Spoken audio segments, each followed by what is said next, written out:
Eu sei como é, você não sabe mais o que fazer diante de tantos problemas da vida, não é? Às vezes a resposta para a culpa, para as brigas, para os problemas familiares está bem aí na sua frente. Mas você sabia que existe sempre um personagem que passou exatamente pelo que você está passando agora? Problemas familiares, por exemplo, sempre existiram. Mas eu garanto, você não é o primeiro, nem o único a passar por isso. Agora, o que fazer para sair dessa situação? O mais garantido é aprender com os erros e acertos de homens e mulheres que viveram muito antes de nós. A Bíblia registra os eventos do passado justamente para nos ensinar sobre o presente. Então, por apenas R$ 59,90 por mês, você pode acessar a Bíblia Comentada com Rodrigo Silva, onde eu estudo a Bíblia semanalmente com quase 7.000 alunos. E, de quebra, você ajuda na construção do Museu de Arqueologia Bíblica do UNASP. Então, quer saber mais? Acesse o link.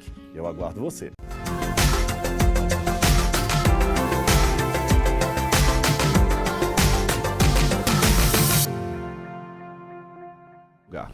Eu desloco o êxodo da época de Ramsés e coloco na época de Tutmoses, na 18ª dinastia.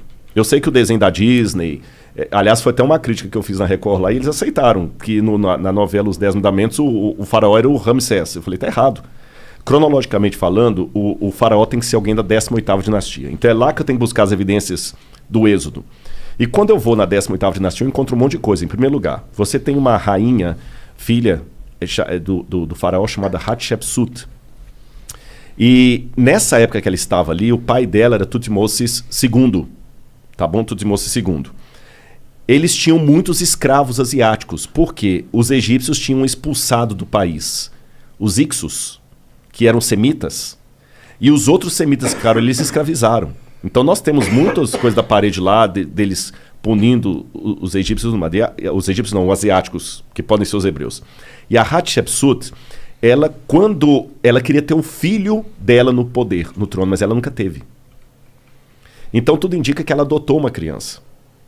E a Hatshepsut, ela até se proclamou faraó para não deixar que o filho do marido com a amante assumisse o poder.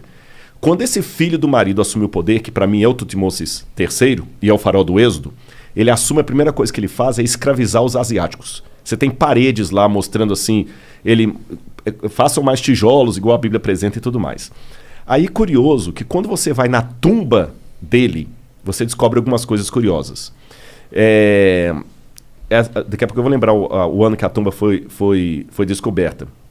Ela tem na parede o Amduat, que é a oração que o egípcio faz para as passagens da alma no mundo dos mortos, no barco solar, até Osíris e voltar. Na 12ª oração da Amduat, tem uma oração de Tutmoses assim, que aqueles que morreram com ele na grande inundação e não tiveram oportunidade de ser mumificados, que tenham o seu corpo preservado. Porque eles morreram na grande inundação por seguirem a sua carne. Estranho, né? Não tem inundação no Egito, não chove. Não chove, só chove lá em Alexandria, mas aqui embaixo não chove. Que inundação é essa? Uma inundação que matou o exército de Faraó, e está registrado isso lá. Outra coisa curiosa é que quando descobriram Loré, que descobriu a tumba dele, quando abriram, o sujeito que está mumificado ali não pode ser o Tutmoses, porque ele morreu com 60 e poucos anos, e o sujeito que está ali tem 20 e poucos anos. Alguém foi colocado no sarcófago no lugar dele. Entendi. Dá a entender que a múmia dele morreu, talvez, naquela afogamento que tem ali. Uau! Não pode ser o Êxodo? Aí você tem o papiro de Pulver. O papiro de Pulver, esse livrinho meu, Escavão da Verdade, eu vou mostrar para vocês. Eu fiz uma tradução do papiro de Pulver.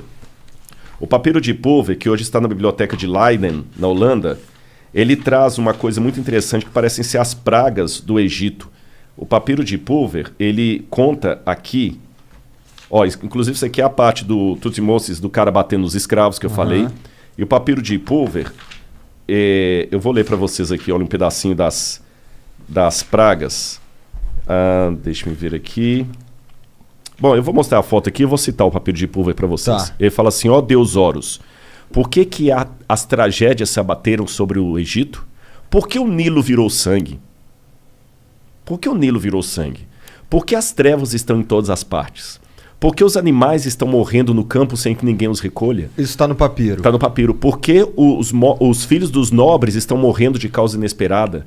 E por que os escravos saíram do país para o festival do Deus deles e levaram o nosso ouro no seu pescoço? Tanto as pragas como o fato dos hebreus irem embora e levar o ouro dos... Está tudo no Êxodo. Estou dando apenas 2 pinceladas aqui. Faz sentido. Ele chegou, começou a escravizar os caras ficaram putos, entraram em guerra, Exatamente. mataram todo mundo. Mas o papiro de Pulver não é Bíblia. Ele tá na Bíblia? Não, o papiro de Pulver não é Bíblia. Não é Bíblia? Não é Bíblia. É um documento egípcio. Pode crer. E você está entendendo? Então eu estou pegando a história da Bíblia contada por um documento fora da Bíblia. Os painéis ali de Tutmoses III. Até o nome de Moisés faz sentido nisso, porque na 18ª dinastia eles tinham muito costume de pegar a palavra Mes ou Mose, em egípcio, significa nascido de. E eles acoplavam o nome nascido de ao nome de uma divindade. Então você tinha, por exemplo, Mose, nascido do deus A, o deus da lua. Tutmoses, nascido do deus Tot, o deus escriba. E o nome do hebreu, Moses, Moshe em hebraico. Nascido de. De quem? Parece que quando ele entregou para o deus hebreu, ele tirou a divindade egípcia. Então até o nome dele é um nome egípcio. O livro do Êxodo tem várias palavras que vêm do egípcio. Não são palavras hebraicas. A palavra para papiro é egípcia, a palavra para Nilo é egípcia. Tem um monte de palavra egípcia. Então, eu só estou dando umas 3 ou 4 gotas aqui para ver que nós temos evidências acadêmicas que apontam para o Êxodo. Aí, o que é o êxodo exatamente? A forma é quando os hebreus saíram do Egito, exatamente. Entendi. Que na verdade a palavra êxodo vem do grego, porque a Bíblia foi traduzida para o grego no 4º século a.C. Então, exodos, rodós é caminho, rodoviária, roda, rodovia. Saído de. Rodós, exodus, caminho afora. Aí acabaram dando nomes gregos para os livros da Bíblia. Por isso que veio o nome Êxodo. Agora aqui eu quero apresentar para quem está nos ouvindo uma diferença. Pode ser que alguém tenha um professor de história e fale assim, esse Rodrigo está louco. Ele está louco. Mas só que tem uma diferença. Eu tenho muitos nomes da academia que concordam com o que eu estou falando. Da historicidade. Por que ele ia achar que você está louco? Eles são necessariamente crente? São. Muitos. Por que eu estou colocando isso? Por que o Ron Wyatt não merece o mesmo... Porque você não tem nenhum acadêmico com doutorado, que dá aula, que faz pesquisa, que fala, o Ron Wyatt está correto. Mas você tem muitos acadêmicos que falam que o que eu estou falando está correto. Está cheio de nota de rodapé. Eles produziram coisas que a ciência acredita e que comprovam certas teses. Ou comprovam, ou que ajudam, evidenciam. Exatamente. Então, assim, eu tenho muitas notas de rodapé nos livros que eu uso. Sim. Você está entendendo? Na Universidade Hebraica, professores, trabalhos sérios. A Universidade Hebraica, onde eu fiz o curso lá, desse tamanhozinho, saíram vários prêmios Nobel dali. Agora, o que eu estou colocando aqui para vocês é o seguinte. Muita gente talvez está surpreso com as minhas declarações, não é porque elas são anticientíficas. É porque, infelizmente, a academia é tão dominada pelo... Eu sei que eles odeiam quando se fala isso, mas existe um ateísmo metodológico que quando alguém apresenta evidência de Deus, parece que o cara está sendo terraplanista.